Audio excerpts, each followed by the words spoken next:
Muy buenas tardes, tengan todos ustedes. Siguiendo con la temática y el orden de este simposio, y ya después de haber escuchado la magnífica plática anterior por el doctor Anthony Dávalos, o sea, ya sin mayor preámbulo, pasaremos a la siguiente plática, a una patología sumamente importante por las dudas que existen en torno a ello.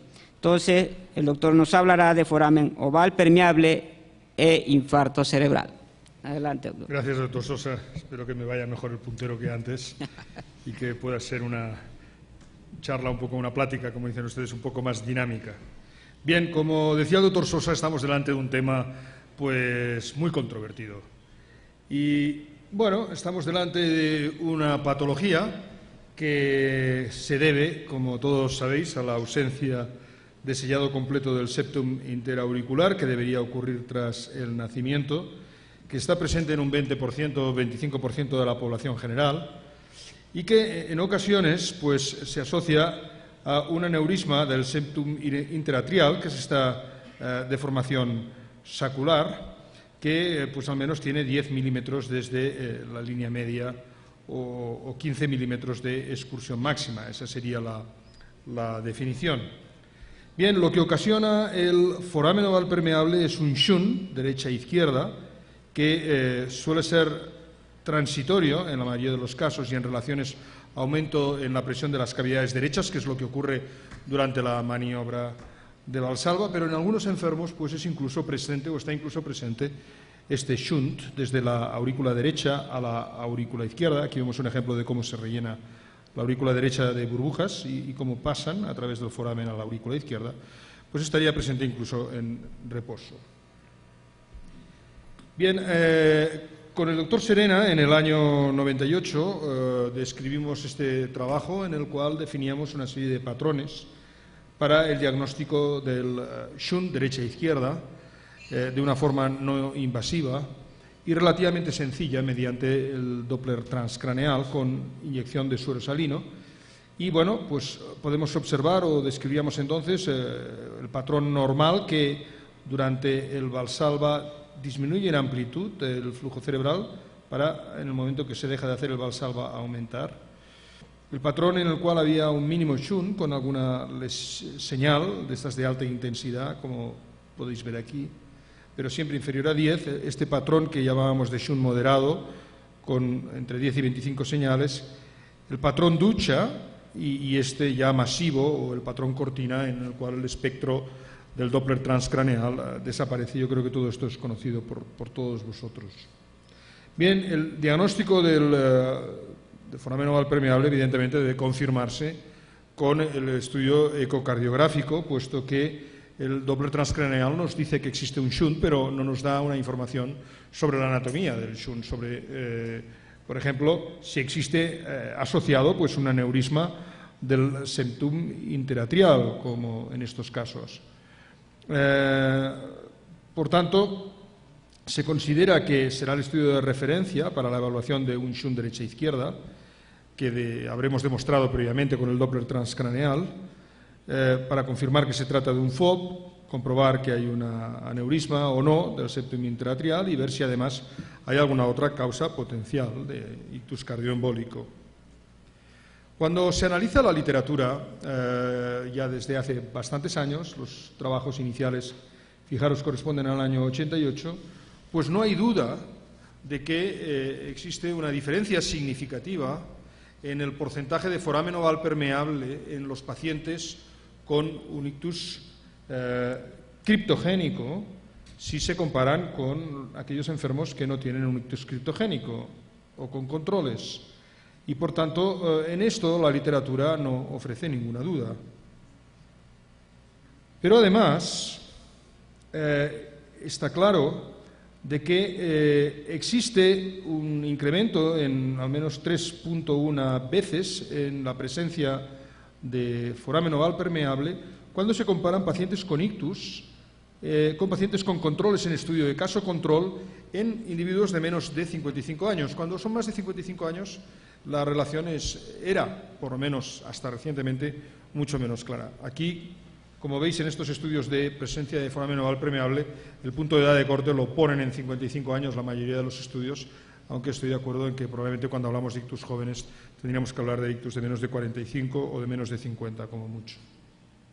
Pero también existen diferencias importantes cuando se analizan la presencia de foramen oval permeable en pacientes con ictus criptogénico en relación a aquellos con ictus de causa conocida. También hay una odds de 6 veces, o sea, se multiplica por 6 veces.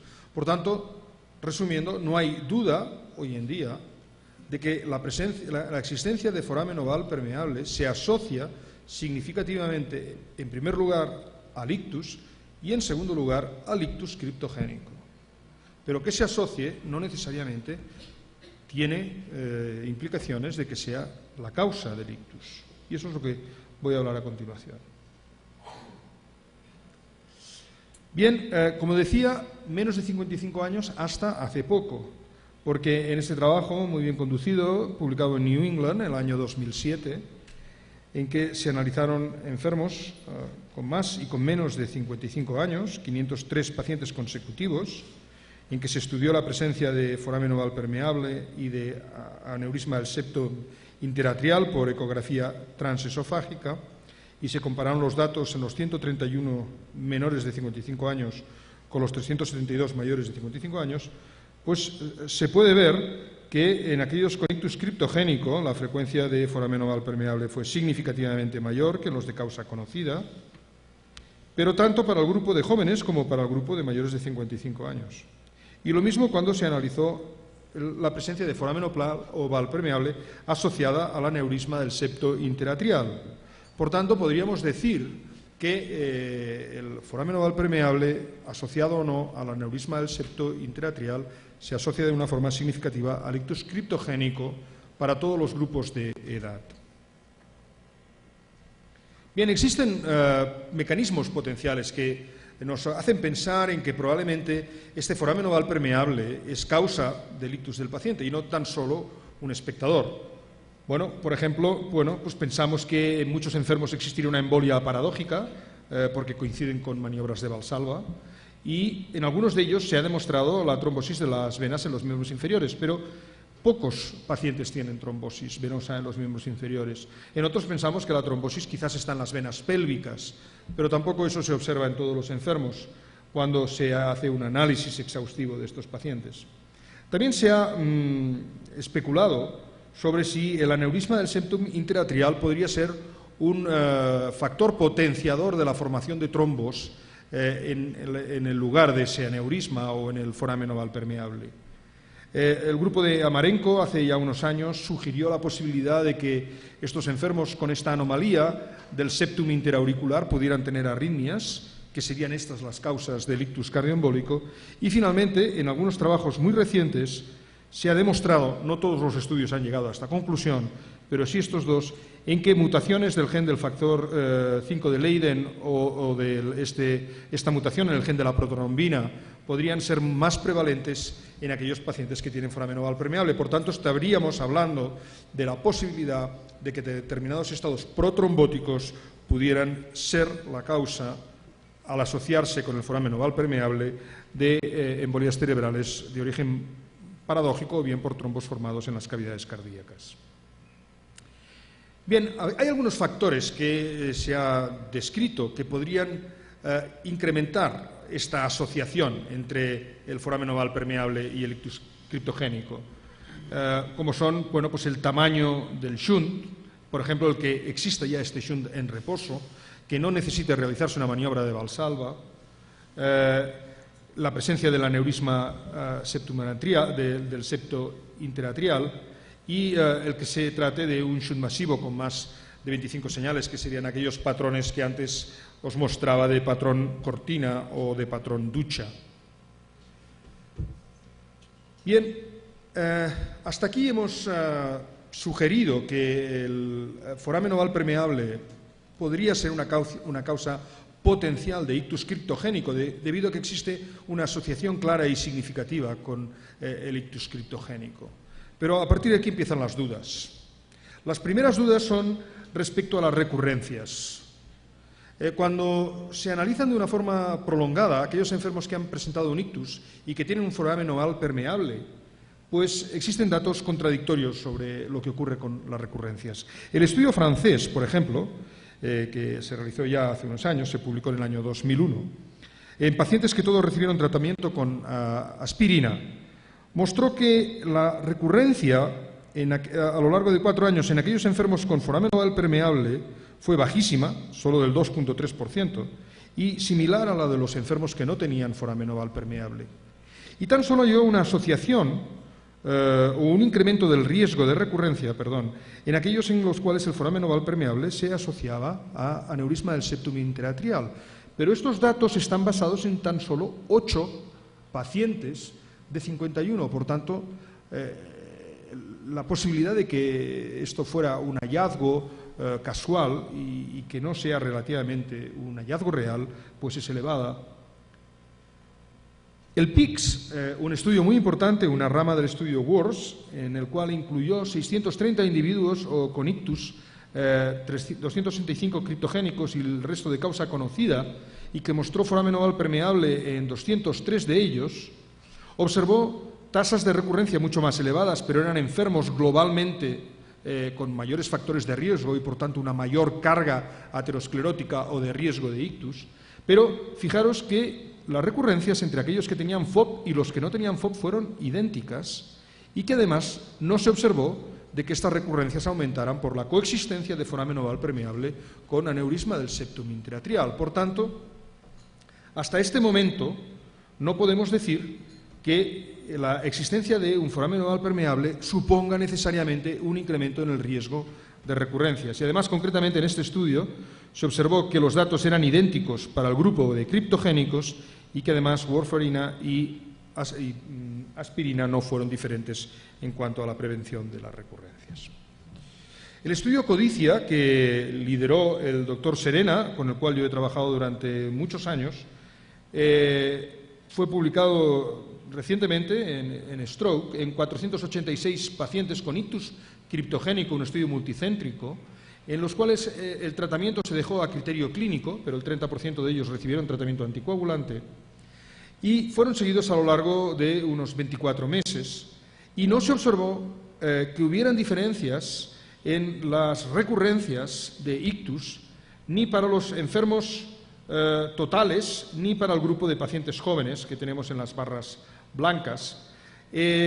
Por tanto, la tasa de recurrencias fue la misma en aquellos que no tenían shunt que los que tenían un shunt discreto o tenían un shunt masivo o tenían un shunt asociado a un aneurisma del septo interatrial. Las odds ratio en la población general y en el grupo de menos de 55 años ajustadas no mostraron ninguna diferencia y además no existió interacción con el tratamiento. Por tanto, en este momento no existe ninguna evidencia de que el hecho de presentar un aneurisma del septum interatrial o un foramen oval permeable necesariamente comporten un incremento en el riesgo de tener recurrencias.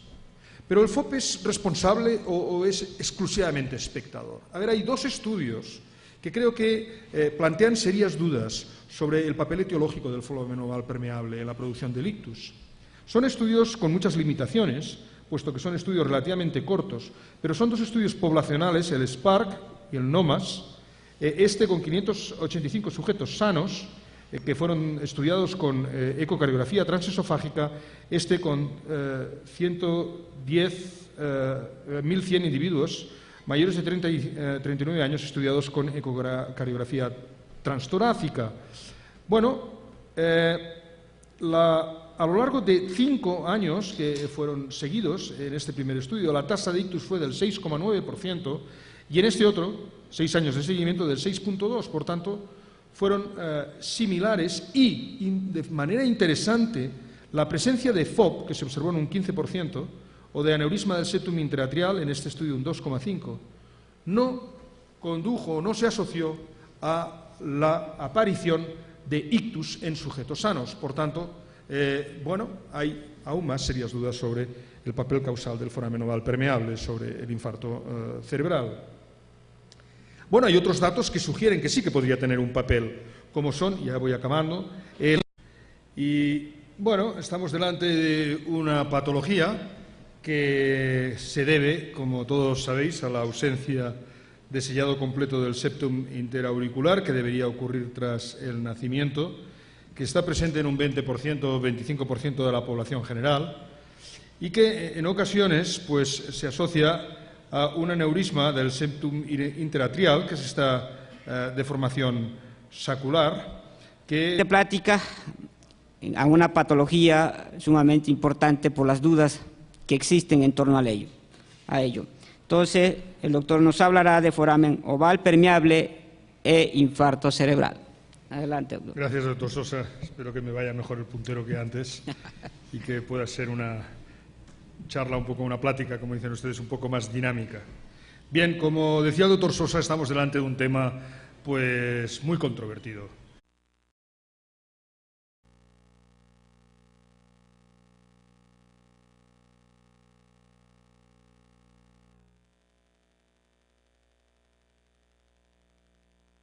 Muy buenas tardes, tengan todos ustedes. Siguiendo con la temática y el orden de este simposio, y ya después de haber escuchado la magnífica plática anterior por el doctor Anthony Dávalos, o sea, ya sin mayor preámbulo, pasaremos a la siguiente. Pues al menos tiene 10 milímetros desde la línea media o 15 milímetros de excursión máxima. Esa sería la definición. Bien, lo que ocasiona el foramen oval permeable es un shunt, derecha e izquierda, que suele ser transitorio en la mayoría de los casos y en relaciones a aumento en la presión de las cavidades derechas, que es lo que ocurre durante la maniobra de Valsalva, pero en algunos enfermos pues es incluso presente o está incluso presente este shunt desde la aurícula derecha a la aurícula izquierda. Aquí vemos un ejemplo de cómo se rellena la aurícula derecha de burbujas y cómo pasan a través del foramen a la aurícula izquierda, pues estaría presente incluso en reposo. Bien, con el doctor Serena, en el año 98, describimos este trabajo en el cual definíamos una serie de patrones para el diagnóstico del shunt derecha e izquierda.